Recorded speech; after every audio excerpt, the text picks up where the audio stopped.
You may have clicked on this video because you have an interview coming up, and congrats! You've accomplished the main goal of a resume by getting an interview, and now you're super excited because it's for your dream company, or you might be really nervous as this may be your first technical interview. But now that you have an interview lined up, I hope to provide clarity on the next steps that you can take to prepare for your next interview. Hi everyone, my name is Russell Caletena, and in today's video, I'll be talking about 7 best practices to prepare for technical interviews that I use to get offers at various tech companies. There's a quote by Benjamin Franklin that goes, "By failing to prepare, you're preparing to fail."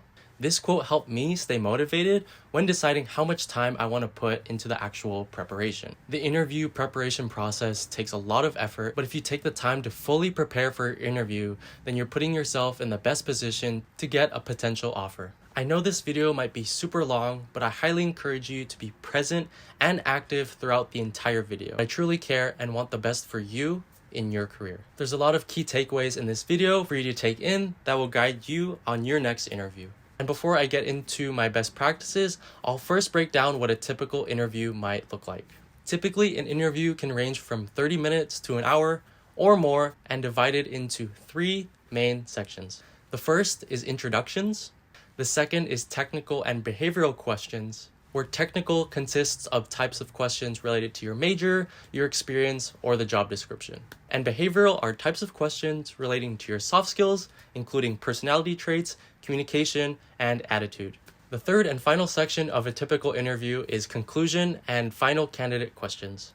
So given the initial breakdown of a technical interview may help put you at ease knowing that you have to be on top of your game for at least 2/3 or 67% instead of the more intimidating 100% of the time for the entire interview, which helps take some pressure off your shoulders. I strongly believe that the goal of an interview is to get an offer or another interview.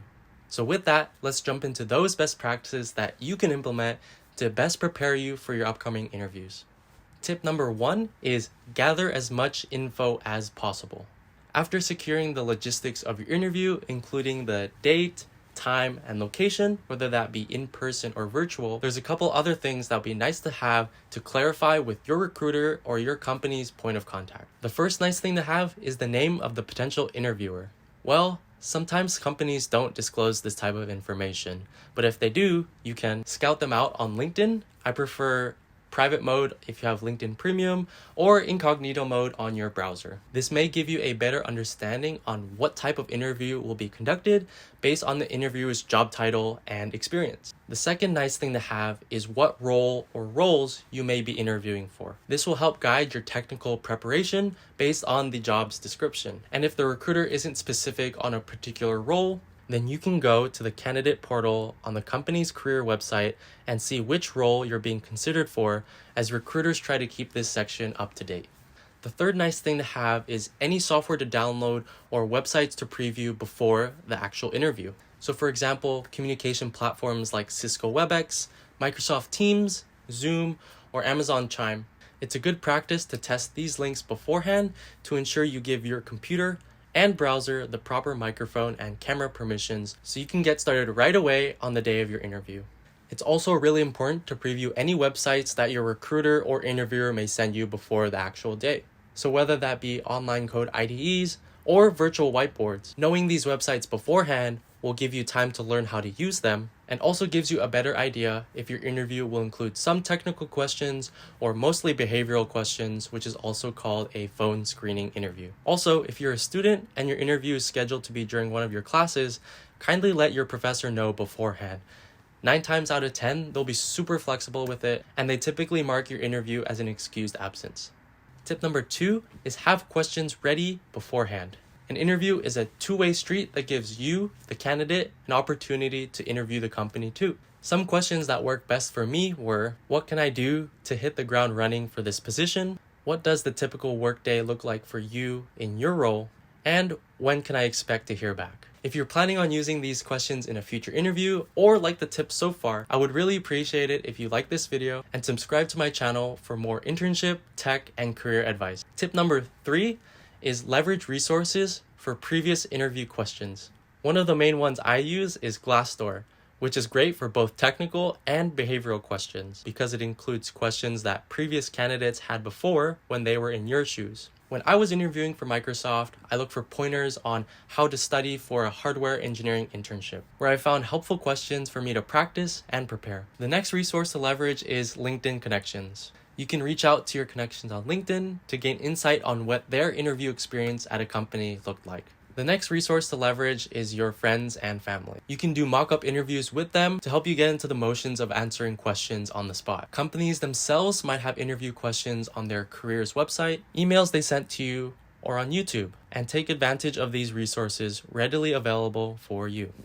Tip number 4 is research the company and what they value. Not only do I tailor my resume to the job description, but I tend to tailor my responses in the interview to the company's mission statement and what they value where applicable. This shows to the hiring manager that not only did you do your homework in knowing what the company is about, but also it explicitly indicates that you can relate and align to what the company believes in. For example, Microsoft's mission is to empower every person and every organization on the planet to achieve more. So if you're applying to Microsoft, you can try relating some of the personal projects, experiences, or other things that you've done to helping others be more efficient, making their lives easier, and so on. This tip applies to any company interview and not just to Microsoft. Bonus tip number 1 is to utilize experiences outside of your resume when relevant. You're not confined to what you put on your resume if you have more experiences that you can reference and share with the recruiter during the interview. Tip number 5 is perfect practice makes perfect. There's a saying that goes, practice makes perfect, but I believe in perfect practice makes perfect. To focus on the quality of your preparation to help you get that offer. Be mindful of the time leading up to your interview and plan out your study time accordingly. After knowing what types of questions may be asked and doing the initial research from the first 4 tips in this video, you can start reviewing previous problems from classes that you've taken that are related to the job description and the role that you're applying for. The more practice you do, the more familiar and easier the information will come to mind when asked during the technical interview. Anyways, let's get tips on how to prepare on the actual day of your technical interview. Tip number 6 is have cheat sheets ready. If you have a technical interview and did some practice problems on LeetCode or reviewed some notes from classes on circuit theory, my suggestion would be to use those cheat sheets that you made for previous exams. Not only is it a great way for you to review, but you've already done most of the work compiling these sheets for reference, and you can use it anytime during the interview. And if you don't have any cheat sheets on hand, then you can use this time you have before the interview to write or type any notes for reference that you can use during the interview. Tip number 7 is dress in business casual attire.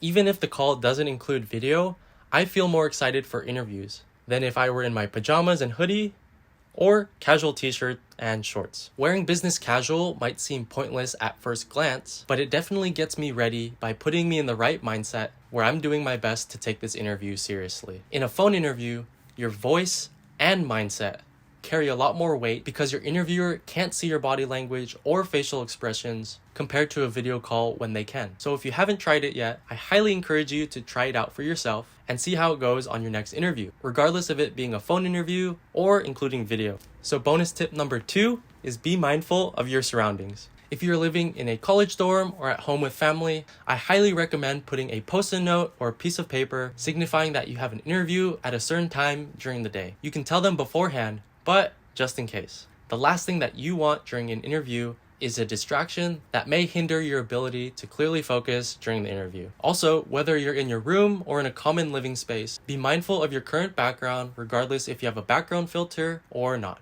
Ensure that you have a clean background and proper lighting to not only help you see your desk, but also that the interviewer can see you clearly with minimal to no distractions during a video call interview. So if you learned something new today, I would appreciate it if you liked the video and subscribe to my channel for more advice on internship, tech, and career. Don't forget to turn on notifications as well so you can get updates on when I post future videos. So whether your interview is tomorrow, in a week, or if you're waiting to hear back from companies for an interview, I hope that these 7 interview best practices were helpful for you. If you've made it this far in the video, I just want to say thank you so much for trusting me in the beginning and staying till the end. If you haven't heard back from companies lately or looking to improve your resume during this recruiting season, feel free to check out my previous video on 5 tips on how to make your resume stand out to recruiters. If you have any questions on what I covered in this video or have suggestions on what I should cover in a future video, feel free to comment down below. Thank you so much, and I'll see you in the next one. Bye!